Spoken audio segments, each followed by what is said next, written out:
یہ کہانی ہے ایک ایسے شخص کی، ایک ایسے کمال کے ذہن کی جس نے میڈیسن کی دنیا کا نقشہ ہی بدل دیا۔ ہم بات کر رہے ہیں ایک ایسے انسان کی جس نے 1000 سال پہلے وہ دیکھ لیا تھا جو آج کی سائنس اب جا کر ثابت کر رہی ہے۔ ان کا نام تھا ابن سینا۔ اچھا، ذرا ایک بات سوچئے، ایک ایسی کتاب جو ایک مسلمان ڈاکٹر نے لکھی اور وہ یورپ کی ٹاپ یونیورسٹیز میں 1-2 سال نہیں پورے 600 سال تک میڈیکل بائبل کی طرح پڑھائی جاتی رہی۔ یہ حیرت انگیز بات ہے نا؟ آخر کون تھا یہ شخص اور ایسی کیا خاص بات تھی ان میں؟ تو ہم بات کر رہے ہیں ابن سینا کی، جنہیں مغربی دنیا میں ایوسینا کے نام سے جانا جاتا ہے، لیکن انہیں صرف ڈاکٹر کہنا ایک ناانصافی ہوگی۔ وہ ایک فلسفر تھے، ایک سائنٹسٹ تھے اور صحیح معنی میں ایک جینیس تھے، جن کے آئیڈیاز آج بھی ہماری زندگی میں شامل ہیں۔ ان کی کہانی شروع ہوتی ہے سینٹرل ایشیا سے سن 980 میں، اور یہ کوئی عام بچپن نہیں تھا، بالکل نہیں۔ صرف 10 سال کی عمر میں انہوں نے پورا قرآن حفظ کر لیا تھا، اور پھر جس عمر میں آج کل کے نوجوان یہ ڈیسائیڈ کر رہے ہوتے ہیں کہ کریئر میں کیا کرنا ہے، صرف 18 سال کی عمر میں ابن سینا ایک ماہر ڈاکٹر، ایک کوالیفائڈ فزیشین بن چکے تھے۔ واقعی ان کا دماغ خدا کا دیا ایک تحفہ تھا۔ ہر عظیم شخص کی کہانی میں ایک ٹرننگ پوائنٹ ضرور ہوتا ہے۔ ابن سینا کی زندگی میں وہ موڑ تب آیا جب انہیں ایک بہت طاقتور لیکن بیمار بادشاہ کے علاج کے لیے بلایا گیا۔ جب انہوں نے بادشاہ کو بالکل ٹھیک کر دیا تو بادشاہ نے خوش ہو کر پوچھا، بتاؤ انعام میں کیا چاہیے؟ سونا، جاگیر؟ لیکن ابن سینا نے جو چیز مانگی وہ دولت اور زمین سے کہیں زیادہ قیمتی تھی۔ انہوں نے اس دور کی سب سے بڑی شاہی لائبریری تک رسائی مانگی، سماند رائل لائبریری۔ اس کو آپ اس وقت گوگل سمجھ لیں، ایک ایسی جگہ جہاں ہزاروں سال کا علم، گریک فلسفے سے لے کر انڈین میتھمیٹکس تک سب ایک چھت کے نیچے جمع تھا۔ یہی وہ خزانہ تھا جس نے ابن سینا کے ذہن کو پرواز دی۔ اس لائبریری سے جو علم انہوں نے حاصل کیا اور اس سے اپنے تجربے میں ملایا تو اس کے نتیجے میں ایک ایسی کتاب وجود میں آئی جس نے ابن سینا کا نام تاریخ میں ہمیشہ کے لیے زندہ کر دیا۔ اس کتاب کا نام تھا دی کینن آف میڈیسن۔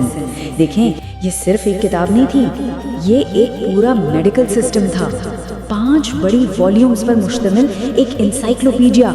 اس نے اس وقت تک کے میڈیکل علم کو جو بکھرا ہوا تھا ایک سسٹمیٹک طریقے سے جمع کر دیا۔ بیماری کو پہچاننا کیسے ہے، اس کا علاج کیا ہے، سب کچھ اس میں تھا۔ اور اس کا اثر، اس کا امپیکٹ کتنا گہرا تھا، یہ کتاب سنیے غور سے، اگلے 6 صدیوں تک یعنی 600 سال تک یورپ کی نسلوں کو ڈاکٹر بنانے والی سٹینڈرڈ ٹیکسٹ بک بنی رہی۔ یہ ایک ایسی حقیقت ہے جو آج بھی لوگوں کو حیران کر دیتی ہے۔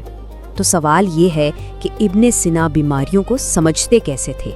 ان کا طریقہ بالکل ایک جاسوس جیسا تھا، ایک ڈیٹیکٹیو جیسا۔ وہ جسم سے ملنے والے چھوٹے چھوٹے سراغوں کو یعنی کلوز کو اکٹھا کر کے بیماری کی جڑ تک پہنچتے تھے۔ آج ہمارے پاس اسٹیتھوسکوپ ہے، بلڈ ٹیسٹس ہیں، MRI مشینز ہیں، ان کے پاس یہ سب نہیں تھا۔ تو ان کے ٹولز کیا تھے؟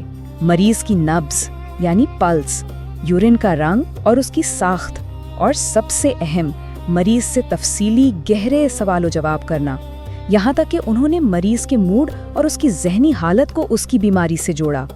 بیسکلی ماڈرن ڈائگنوسٹکس کی جو بنیاد ہے وہ یہیں سے رکھی گئی تھی۔ لیکن ان کی سب سے بڑی دین شاید وہ آئیڈیاز تھے جو اتنے ریولیوشنری تھے کہ وہ آج بھی ہماری زندگی کا حصہ ہیں، اور ہمیں اکثر اس کا احساس تک نہیں ہوتا۔ ابن سینا نے سوچئے 1000 سال پہلے مائکروسکوپ کے بغیر یہ نظریہ پیش کیا کہ بیماریاں انویزیبل پارٹیکل سے پھیلتی ہیں، مطلب نہ دکھنے والے ذرات سے، جیسے ایک کمرے میں ایک افواہ پھیلتی ہے ایک سے دوسرے تک، بالکل ویسے ہی۔ تو اس کا حل کیا تھا؟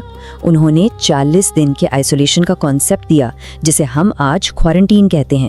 جی ہاں، یہ لفظ اور یہ کانسیپٹ سیدھا ان کے کام سے نکلا ہے۔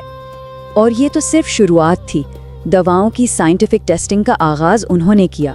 انہوں نے پہچانا کہ TB جیسی بیماریاں ایک سے دوسرے کو لگتی ہیں۔ انہوں نے یہ بھی سمجھا کہ بیماریاں پانی اور مٹی کے ذریعے بھی پھیل سکتی ہیں، اور یہ سب انہوں نے اس وقت کیا جب انہیں سخت سیاسی مشکلات کا سامنا تھا، یہاں تک کہ انہیں قید بھی ہونا پڑا۔ لیکن ان کا کام